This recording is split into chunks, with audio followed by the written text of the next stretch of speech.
Welcome to the Spirit of Dating. I'm George Duss. If you're new here, you can follow the show wherever you listen.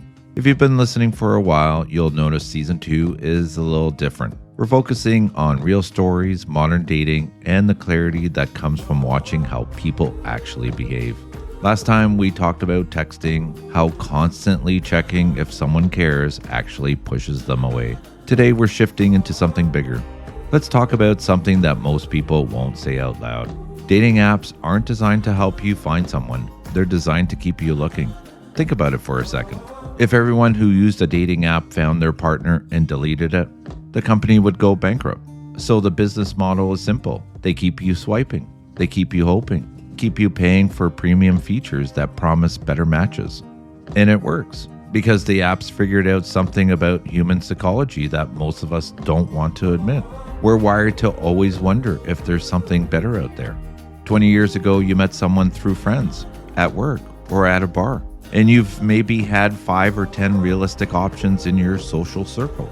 So when you meet someone decent, someone you connect with, you give it a real shot. Now, you open an app and you see 500 faces before lunch. Your brain can't process that. It wasn't designed to. So instead of just choosing, you keep on looking. And everyone you match with is doing exactly the same thing. So today we're breaking down how modern dating actually works. Not the way it's supposed to work, the way it does. Because once you see the pattern, you can stop blaming yourself and start making different choices. Let me tell you about a woman I'll call Nicole. Nicole's 33. She's been on the apps for about a year. She's had the full experience. The guys who never message. The ones who text once and disappear. The ones who ask her out and then cancel. But she's also had a few good dates. Real conversations. Moments where she thought, okay, maybe this is the one. This is a story about one of those moments. Nicole matched with a guy we'll call Mark. His profile was solid. Real photos. Thoughtful bio. Not trying too hard. They messaged back and forth for a few days. He asked real questions. She asked real questions. After about a week, he said, I'd love to take you to dinner. Are you free Saturday? Not let's hang out sometime. Not we should meet up. A real invitation. And a specific day. Nicole said yes. Saturday came and they met at a wine bar downtown. And it was good. Really good, actually. Mark wasn't on his phone. He was asking follow-up questions. The conversation just flowed. 2 hours went by and she didn't even notice. When they left, he walked her to her car. He said, I had a great time. I really like to see you again. She said, me too. He texted her that night. Thanks for tonight. Let's do it again soon. She responded, I would love that. Then silence. Days went by, no follow-up, no actual plans. She waited a few days and then texted him, hey, still want to get together? He'd respond 6 hours later. Yeah, definitely. Work's been crazy. I'll check my schedule and let you know. That was 3 weeks ago. He didn't ghost completely. He still liked her Instagram stories. He'd respond to her texts, eventually, with something vague. But he never made plans. Nicole told me this story during a reading. She said, I don't understand. The date went well. He said he wanted to see me again. What happened? So I asked her what else was going on when they were dating. Turns out she had 3 other conversations going on that same week. One of them asked her out after her date with Mark. And she said yes, because she didn't know where things stood with Mark. So she went on another date with someone else while waiting for Mark to follow through. And if Nicole was keeping her options open, Mark was probably doing the same thing. He probably meant it when he said he wanted to see her again. In that moment, he probably did. But he probably opened his app the next day and saw 15 new profiles. His brain probably started wondering, Nicole was great, but what about these other options? Should I explore these first? So he probably kept her on the back burner, texting just enough to keep the door open, but never actually committing. And Nicole did the same thing, just like Mark. But she wasn't going to wait around. She just kept on swiping, kept meeting other people. Neither of them was fully choosing the other. Both were hedging their bets. This is the pattern, and it repeats thousands of times a day. Nobody's fully choosing anyone. Everyone's keeping their options open. And the apps are designed to make this worse.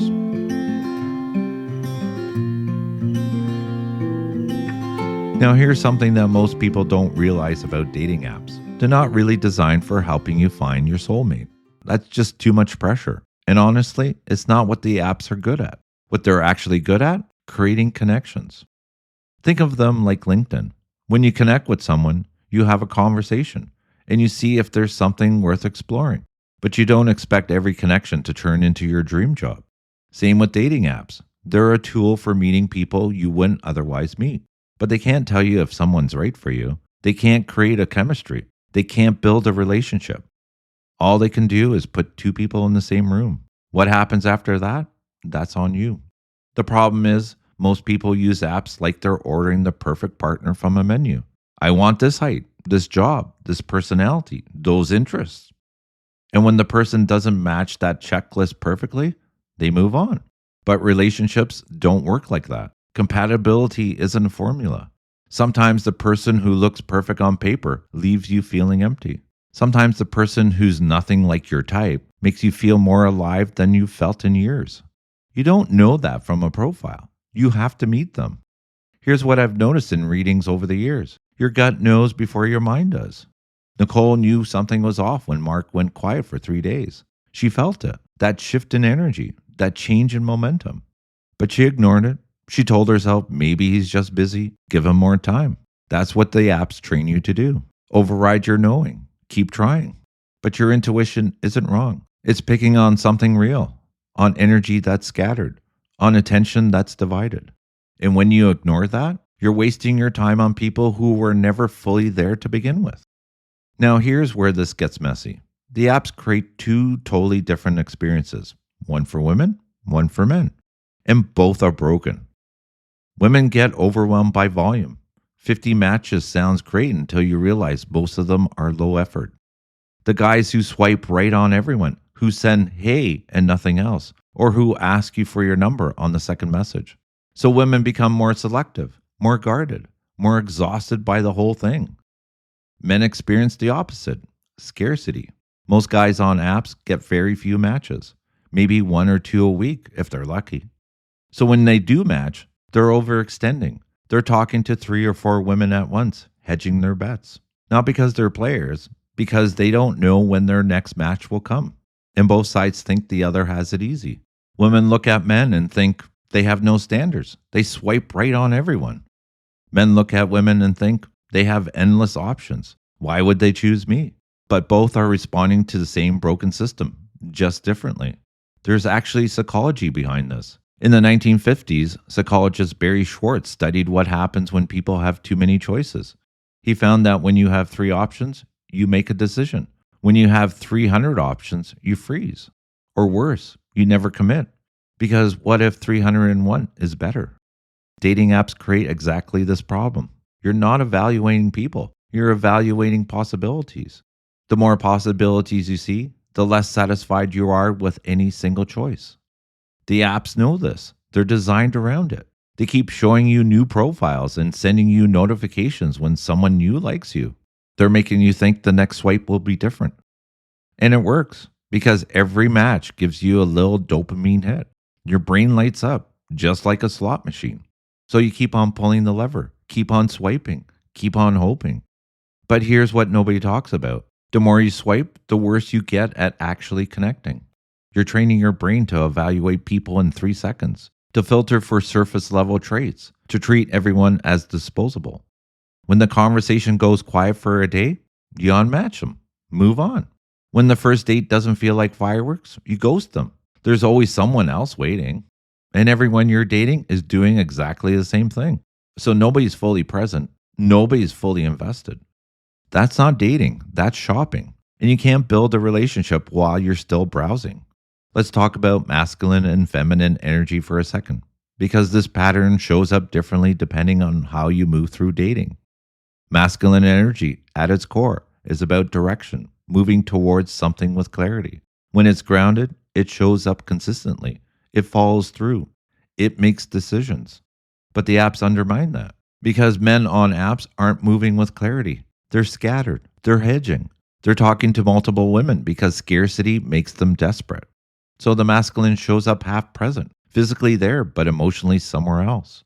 And women feel that. Your nervous system picks up on it immediately. Feminine energy at its core is about being receptive, about being open to connection. When it's grounded, it invites, it responds, It creates space for something real to land. But the apps undermine that too, because women on apps aren't open and receptive. They're guarded. They're managing. They're trying to filter through 50 low effort matches to find one decent conversation.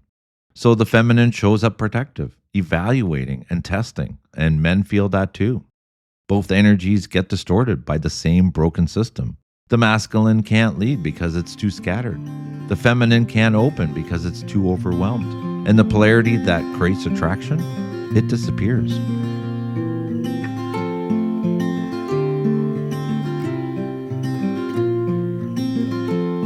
Now here's the part that's hard to hear. The apps make money keeping you single. Think about it.